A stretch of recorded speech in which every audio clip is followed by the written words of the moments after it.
네, 이번 시간에는 첼로의 기본 자세에 대해서 말씀드리겠습니다.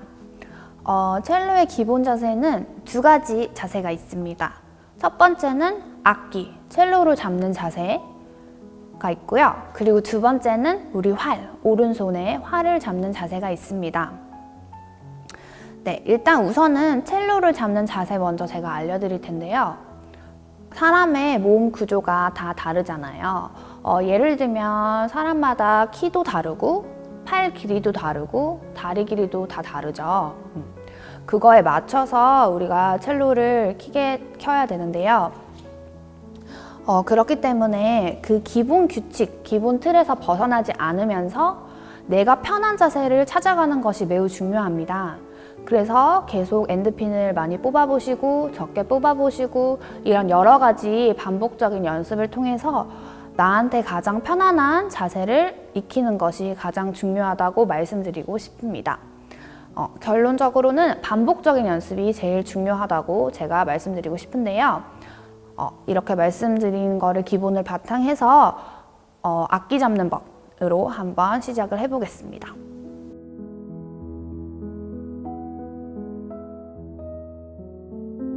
첼로는 앉아서 하는 악기잖아요. 그렇기 때문에 의자의 사이즈가 굉장히 중요합니다. 제가 앞서 말했듯이 사람마다 키도 다 다르고 팔 길이, 다리 길이도 다 다르죠. 키가 똑같다고 해서 팔 길이가 같고 다리 길이가 같지 않듯이 개개인의 사이즈가 다르기 때문에 개개인에 맞는 의자를 꼭 사용하셔야 됩니다. 맞는 의자를 고르는 법을 제가 설명해 드릴 텐데요. 일단은 여기 엉덩이가 앉는 부분과 바닥이 평행해야 합니다. 그러니까 사선으로 된 의자, 그런 의자 말고요. 일자로 된 평평한 의자에 앉으시는 것이 좋습니다. 그리고 다리는 어깨 넓이로 벌릴 텐데요. 다리가 바닥에 붙어 있어야 해요. 예를 들면은 의자가 너무 높아서 다리가 이렇게 올라가거나 반대로 너무 낮아서 다리가 앞으로 무릎이 너무 많이 내려오거나 그런 경우에는 나랑 맞지 않는 의자를 선택하신 거겠죠? 그래서 앉아보시고 내 무릎과 바닥이 평행할 수 있는 그런 의자를 선택하시면 되겠습니다. 그 다음에는 또 중요한 거는 의자를 고르실 때 팔 거리가 없는 의자로 골라주셔야 돼요. 첼로는 옆으로 활을 키는 악기죠. 근데 만약에 팔 거리가 있으면 당연히 제약이 많겠죠? 그래서 팔 거리는 절대 없는 의자로 선택을 해주셨으면 좋겠습니다. 그리고 의자를 앉으실 때 방법이 있는데요. 보통 어떻게 의자에 앉으시나요? 사람마다 다 각각 다르게 앉으실 텐데요. 첼로는 뒤로 바짝 붙여서 앉으시면 안 돼요. 앞으로 한 의자 보시면 반에서 3분의 1, 한 반 정도 뒤에 공간을 냅둬 주시고 앉아 주셔야 됩니다. 그리고 이렇게 뒤로 기대거나 하면 안 됩니다. 그래서 허리를 곧게 펴주시고요. 허리를 곧게 펴준 상태에서 척추가 곧게 앉아있는 자세로 자세를 잡아주셔야 돼요. 그리고 살짝 상체가 뒤로 가는 게 아니라 살짝 앞으로, 살짝 방향이 무게중심이 앞으로 된 상태로 앉아주시는 게 맞습니다. 다리를 어깨 넓이로 벌리셨을 때 너무 다리가 팔자가 되거나 너무 안짱다리가 되지 않고 적당한 다리 모양으로 잡아주시고요. 그래서 항상 척추가 곧게 있는 걸 추천드립니다. 그리고 우리가 자세가 항상 제가 곧게 척추가 펴 있어야 된다고 말씀드리는데요. 여기서 왼쪽으로 기울거나 너무 오른쪽으로 기울거나 이렇게 되면 당연히 우리가 악기가 옆에 있었을 때 자리가 이상하게 자세가 잡히겠죠. 그래서 항상 척추는 곧게 펴져 있어야 되는 거를 명심하셨으면 좋겠어요. 그래서 선생님 그럼 어떻게 하는 게 바른 자세인가요? 아직 잘 모르겠어요 라고 하실 분들이 계실 텐데요. 보시면 이렇게 제가 말씀드린 어깨 넓이로 앉아주시고 뒤에 한 반에서 3분의 1 정도가 남은 공간으로 앉아주시고 허리를 곧게 폈을 때 이렇게 일어났을 때 바로 편하게 일어나실 수 있는지 아니면 내가 불편하게 잘 안 일어나는지를 확인하시면 아, 내가 바로 앉았구나. 아, 내가 자세가 조금 틀어졌구나. 이렇게 구분을 하실 수 있으실 것 같아요.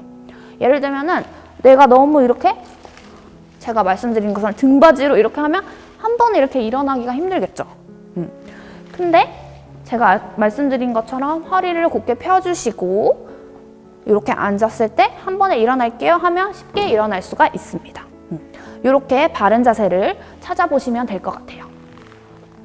네, 이번에는 제가 말씀드린 그 자세로 한번 우리가 앉아볼게요. 악기랑 같이. 그래서 옆에 악기를 놔둬주시고 한번 저랑 같이 악기의 자세를 잡아보겠습니다. 네, 여기까지는 됐고 제가 엔드핀을 얼마나 빼야 되는지 아직 말씀을 안 드렸죠. 엔드핀은 보통 사실 사람마다 다 너무 길이가 다르기 때문에 정확하게 이 정도 뽑으셔야 돼요 라고 말씀을 드릴 수가 없어요. 그렇게 뽑았는데 또 나랑 안 맞을 수도 있고 그래서 계속 본인이 체크를 해주셔야 되는데 일단 평균적으로 내 손에 1.5배 정도를 뽑아주시면 돼요. 그래서 1.5배 한 요 정도를 뽑아주셔서 우리 T자 있는 구멍에 한번 넣어 보실게요.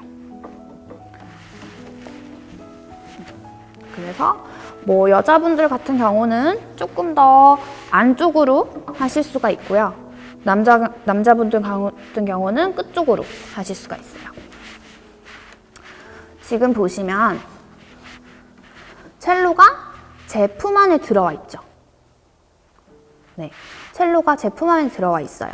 그래서 여기서 중요한 거는 우리가 다리로 악기를 힘을 줘서 고정을 시키는 게 아니라 그냥 이 악기가 제 다리에, 제 품에 그냥 들어와 있는 느낌으로 생각을 해주셔야 돼요.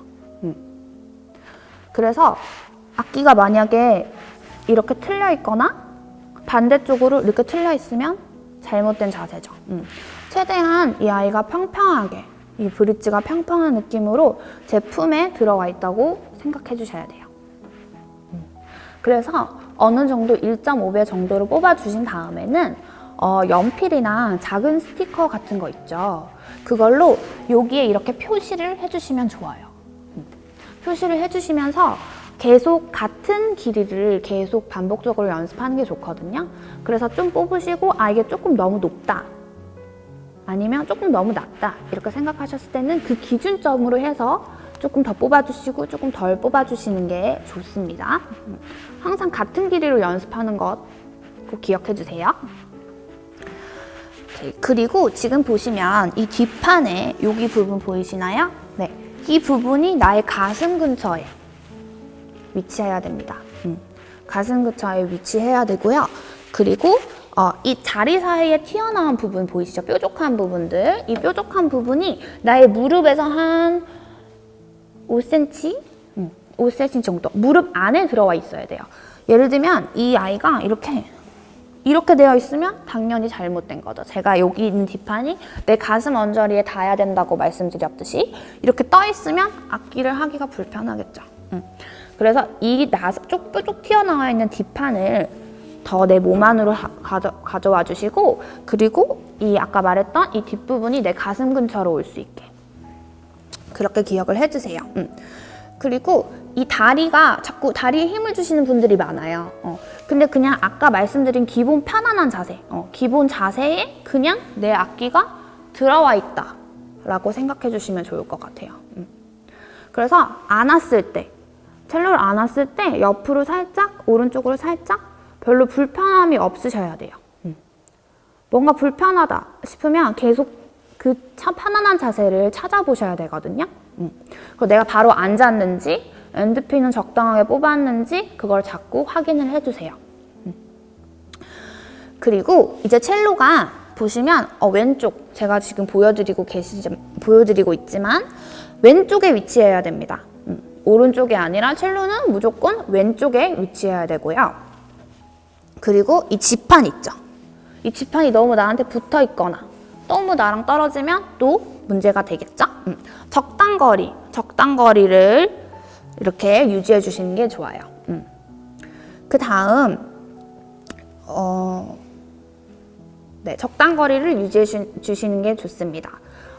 아까 말했듯이 꼭 첼로는 정중앙에, 몸통 정중앙에 있어야 하고요. 하시다 보면은 이게 자꾸 기울기가 왼쪽으로 가시는 분들이 있고 오른쪽으로 가시는 분들이 있어요. 그러니까 자꾸 그게 한쪽으로 치우치지 않게 체크를 해주시는 게 중요합니다. 그래서 제가 말씀드린 이 방법을 계속 반복해서 연습을 해주시고 악기만 계속 익숙해지게 내 품 안에서 편안함을 느낄 수 있을 때까지 계속 반복적으로 연습해 주시는 게 중요하다고 말씀드리고 싶어요.